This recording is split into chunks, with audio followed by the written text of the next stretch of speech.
దేవునికి స్తోత్రం. దేవుని పరిశుద్ధ నామానికి మహిమ ఘనత ప్రభావాలు కలుగునుగాక. చూడండి, పరిశుద్ధ గ్రంథంలో మొదటి కొరింథీ పత్రిక 3వ అధ్యాయము మొదటి వచనం చదువుతాను. సహోదరులారా, ఆత్మ సంబంధులైన మనుషులతో మాటలాడినట్లు నేను మీతో మాటలాడలేకపోతుని. శరీర సంబంధులైన మనుషులే అనియు క్రీస్తునందు పసిబిడ్డలే అనియు మీతో మాటలాడవలసి వచ్చెను. అప్పట్లో మీకు బలము చాలకపోయినందున పాలతోనే మిమ్మల్ని పెంచితిని గాని అన్నముతో మిమ్మల్ని పెంచలేదు. మీరింకనూ శరీర సంబంధులై ఉండుట వలన ఇప్పుడునూ మీరు బలహీనులై ఉన్నారు కారా? మీలో అసూయయు కలహమును ఉండగా మీరు శరీర సంబంధులైన మనుష్య రీతిగా నడుచుకునేవారు కారా? ఒకడు నేను పౌలు వాడను, మరి ఒకడు నేను అపోల్లో వాడను అని చెప్పునప్పుడు మీరు ప్రకృతి సంబంధులైన మనుషులు కారా? ప్రియులరా, కొరింథీ సంఘములో కొన్ని శరీరానుసారమైన క్రియలు ఉన్నాయి అని పౌలు గుర్తించాడు. అవి ఏమిటంటే, ఒకడు నేను పౌలు వాడను, ఒకడు నేను కేఫా వాడిని, మరొకడు క్రీస్తు వాడను, మరొకడు అపోల్లో వాడను అని రకరకాల గ్రూపులు అయిపోయారు. అయితే ప్రారంభంలో పౌలు సువార్త చెప్పినప్పుడు చాలా స్మూత్గా యేసుప్రభు వారి ప్రేమను గురించి, సిలువను గురించి, వారు శరీర సంబంధులు గనుక ఆత్మ సంబంధులుగా మార్చడానికి వారిని పాలతో పెంచాను అంటున్నాడు. అంటే బేసిక్ సంగతులే వారికి బోధించాడు. యేసునందు విశ్వాసం ఉంచితే మీ జీవితాలు ఇలాగ మారిపోతాయి, మనకి పరలోక రాజ్యం దొరుకుతుంది, మీ జీవిత విధానం శైలి మారుతుంది, మీరు మారు మనసు పొందితే మీ ఆరోగ్యాలు బాగుపడతాయి. ఇలాంటివన్నీ మాటలు చెప్పి వారిని ప్రభులోనికి నడిపించాడు ప్రారంభములో. అయితే చెప్పిన తర్వాత సంఘముగా ఫామ్ అయిన తర్వాత సంఘము అభివృద్ధి అవుతున్నటువంటి క్రమములో పౌలు కొంచెం మంచి మాటలు, ఇంకా లోతైన సంగతులు, రాబోతున్న తీర్పు, లేదా భూమి మీద యేసుక్రీస్తు ప్రభువును మహింపరిచే విధానం, ఇదంతా చెప్పుదామంటే ఈ సంఘములో ఉన్నటువంటి మనుషులు గ్రూపులుగా విడిపోయారు. ఒకడు నేను పౌలు వాడిని అన్నాడు, ఒకడేమో అపోల్లో వాడిని అన్నాడు, మరొకడేమో క్రీస్తు వాడని అన్నాడు. ఈ విధంగా సంఘము ఒకటే కానీ సంఘములో గ్రూపులుగా ఫామ్ అయిపోయారు. అందుకని మీరు శరీర సంబంధులైన వారే అని, క్రీస్తునందు ఇంకా పసిబిడ్డలే అని, ఆ దినాల్లో మిమ్మల్ని పాలతో పెంచాను, బేసిక్ సంగతులే చెప్పాను. పసిపిల్లలుగా ఉన్నారని చిన్న చిన్న విషయాలే మీకు చెప్పి మిమ్మల్ని క్రీస్తునందు స్థిరపరిచాను. ఇప్పుడు గొప్ప విషయాలు చెప్పుదామంటే మీరు అర్థం చేసుకునే పరిస్థితిలో లేరు, మీరు ఎదగలేదు అని ఇక్కడ వారికి చెబుతూ ఉన్నాడు. ఒకడు నేను పౌలు వాడను, మరి ఒకడు నేను అపోల్లో వాడను అని చెప్పునప్పుడు మీరు ప్రకృతి సంబంధులైన మనుషులు కారా?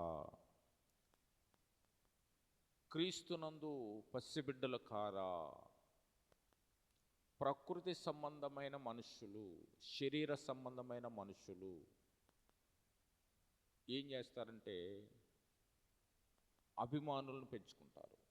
అగో పలానా బోధకుడు నా అభిమాని, లేదా పలానా బోధకుడు అంటే ఆయన బోధే వింటా, నేను ఇక ఆయన బోధ అంటే నేను పడిచేస్తాను, ఆయన కోసం నేను చనిపోయినా చనిపోతాను అన్నంతగా ఒక మనిషిని అభిమానిస్తూ ఆ శరీర సంబంధమైనటువంటి దురభిమానంతో జీవించేటువంటి వారు ఉన్నారట. అందుకనే ఆ సంఘం అంతా గ్రూపులుగా ఫామ్ అయిపోయింది. నేటి సంఘాలు కూడా అలాగే ఉన్నాయి. ఒక బ్యానర్ పెట్టుకోవడం, ఆ బ్యానర్కి ఒక నాయకుడు, ఆ నాయకుడి ఫాలో అయ్యేవాళ్ళు, ఆ నాయకుడు చెప్పిన మాటలే వింటారు, ఆ నాయకుడికే లోబడి ఉంటారు. దేవుని వాక్యం ఏం చెబుతుంది, ఎదుటి వ్యక్తుల గురించి, సహోదరుల గురించి సహోదరుల ప్రేమ చూపించడం, ఇది అన్నీ చెబుతూ ఉంటే బైబిల్ ఆ ఒక్క నాయకుడి, ఆ ఒక్క జెండా, ఆ ఒక్క బ్యానర్ కిందనే ఉండి ఏం చేస్తున్నారంటే ఎదుటి వ్యక్తులను, ఎదుటి బ్యానర్స్ని విమర్శించే పరిస్థితులు ఉన్నాయి. అందుకనే ఇక్కడ పౌలు అంటాడు, పౌలు ఏమన్నా మీ కొరకు సిలువేయబడ్డా, క్రీస్తు ప్రభు విభజించబడ్డా, అపోల్లో ఎవరు, పౌలు ఎవరు, అందరం క్రీస్తు పరిచారకులమే కదా. ఒక ఆయన విత్తనాలు వేశాడు, ఒక ఆయన నీరు కట్టాడు, ఫలింపజేసిన వాడు దేవుడే, సంఘాలను కడుతున్నవాడు దేవుడే, సంఘాల్లో మనుషుల్ని విస్తరింపజేస్తున్నవాడు దేవుడే. మనుషుల్ని ఆరాధించవద్దు, మనుషుల వైపు గ్రూపులుగా ఫామ్ అవ్వద్దు అని ఇక్కడ పౌలు సంఘాన్ని హెచ్చరిక చేస్తున్నాడు. ఆ మాట చదువుతాను చూడండి. నాటువాడును నీళ్లు పోయేవాడును ఒకటే, ప్రతివాడు తాను చేసిన కష్టము కొలది జీతం పుచ్చుకొనును. మేము దేవుని జత పనివారమై ఉన్నాము, మీరు దేవుని వ్యవసాయమును దేవుని గృహమునై ఉన్నారు. అంటే పౌలు గురించి, అపోల్లో గురించి, ఇంకా పేతురు గురించి, ఈ సంఘాల్లో ఉన్నటువంటి పెద్దలు, వారిని అభిమానించే వారి గురించి ఒక క్లారిఫికేషన్ ఇస్తున్నాడు. ఏం చెప్తున్నాడంటే మీరందరూ వ్యవసాయం, మేమేమో వ్యవసాయదారులు, మేము పని చేసేవాళ్ళం. అంటే పాటుపడుతున్నాం, అంటే కష్టపడుతున్నాం, మా కష్టం కొలిది మేము జీతం పుచ్చుకుంటాం, అంతేగాని మమ్మల్ని అభిమానించినందువలన మీకేమీ రాదు. నేనైనా, అపోల్లో అయినా, ఇంకెవరైనా పరిచారకులు, అపోస్తలులు ఎవరైనా కానీ అందరూ పని వాళ్ళమే, అందరూ దేవుని పని చేస్తున్న వాళ్ళమే. కాబట్టి అందరినీ సమదృష్టితో చూడండి, మరీ అభిమానం పెంచుకొని అలాగా చేయొద్దు, గ్రూపులుగా ఫామ్ అవ్వద్దు, క్రీస్తు ప్రభు సంఘాన్ని విడదీయొద్దు, విభజించవద్దు, ప్రేమ కలిగి ఉండండి అని చెబుతూ ఉన్నాడు. దేవునికి స్తోత్రం, హల్లెలూయా. ఏ మాటలు ఒక చోట అంటాడు, ఏమంటాడంటే నా మీదను అపోల్లో మీదను పెట్టుకొని సాదృశ్యంగా ఈ మాటలు చెప్పానంటాడు. 4వ అధ్యాయం కొరింథీ మొదటి పత్రిక 4వ అధ్యాయం 6వ వచనం. సహోదరులారా, మీరు మమ్మను చూచి లేఖనముల యందు వ్రాసి ఉన్న సంగతులను అతిక్రమింపకూడదని నేర్చుకుని మీరొకని పక్షమున మరి ఒకని మీద ఉప్పొంగకుండునట్లు ఈ మాటలు మీ నిమిత్తమై నా మీదను అపోల్లో మీదను పెట్టుకొని సాదృశ్య రూపముగా చెప్పి ఉన్నాను. అంటే అపోల్లో బ్యాచ్ ఒక బ్యాచ్ ఉంది, పౌలు బ్యాచ్ ఒక బ్యాచ్ ఉంది, యేసుక్రీస్తు ప్రభు వారిని అభిమానించే బ్యాచ్ ఉంది. ఇవన్నీ సంగతులు మమ్మల్ని చూచి మీరు క్రీస్తు ప్రభువుని అనుసరించకుండా ఉంటారేమో, ఒకవేళ మాతోనే రావడానికి, మమ్మల్ని వెంబడించడానికి ప్రయత్నం చేస్తారేమో. మమ్మల్ని వెంబడించడానికి కాదు, కేవలం మీరు దేవుని ఆజ్ఞను, దేవుని వాక్యాన్ని మేరకుండా ఉండడానికి సాదృశ్యంగా అలాగ చెప్తున్నాం అంతే. అంతేగాని మమ్మల్ని వెంబడించమని చెప్పట్లేదు.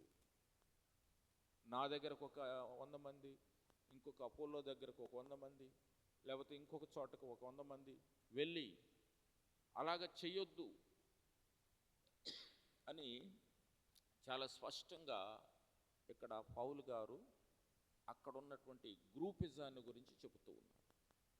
కాబట్టి సంఘం ఐక్యంగా ఉండాలి, సంఘం ఐక్యంగా ఉంటే అద్భుతాలు జరుగుతాయి. సంఘం నాయకుడిని ప్రేమించాలి, కానీ నాయకుడిని ఆరాధించకూడదు. నాయకునికి సహాయం చేయాలి, సహకారులుగా ఉండాలి, కానీ నాయకుడిని పూజించకూడదు. నాయకుడు అంటే పడి చావకూడదు. క్రీస్తు ప్రభు మనందరి కొరకు చనిపోయి తిరిగి లేచాడు.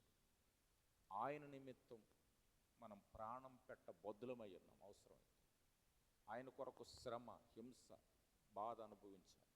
అంతేగాని నాయకుడి కోసం మాత్రం కాదు. పౌలు అదే మాటలు చెప్తూ సంఘాన్ని బలపరచు. ఎందుకు ఈ మాటలు కొరింథీ సంఘంలో ఈ గ్రూపిజం వచ్చిందంటే, కొరింథీ సంఘం అన్యుల సంఘం. అన్యుల సంఘం అంటే అన్యుల్లో నుంచి రక్షించబడ్డవారు, ఇశ్రాయేలు 12 గోత్రాలు కాని వారు.